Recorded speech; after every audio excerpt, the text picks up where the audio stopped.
Hi friends, welcome to lucky blogs number 1 YouTube channel. ఈరోజు మనం ఎండ్రాయిల్ గోంగూర curry చేసుకున్నాం. దీనికోసం ముందుగా ఎండ్రాయిల్ను తొక్క తీసేసి నీళ్ళలో 5 మినిట్స్ పాటు నానబెట్టుకొని ఇసుక లేకుండా శుభ్రంగా వాష్ చేసుకోవాలి. తర్వాత మనం స్టవ్ ఆన్ చేసుకొని దానిపై పాన్ పెట్టుకొని ఆయిల్ పోసుకోవాలి.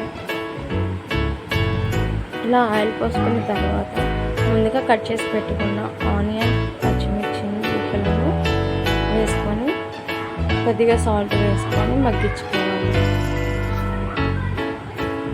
స్టవ్ని మీడియం ఫ్లేమ్లో పెట్టుకొని మగ్గించుకోవాలి.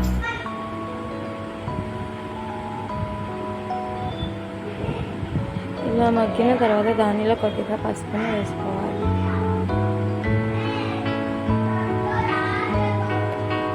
పసుపు వేసుకున్న తర్వాత మనం ముందుగా కడిగి పెట్టుకున్న రొయ్యలను వేసుకోవాలి. రొయ్యలను వేసుకున్న తర్వాత ఒక 5 మినిట్స్ పాటు ఫ్రై చేసుకొని దానిలో మనకి రుచికి సరిపడా ఉప్పు, కారం వేసుకోవాలి.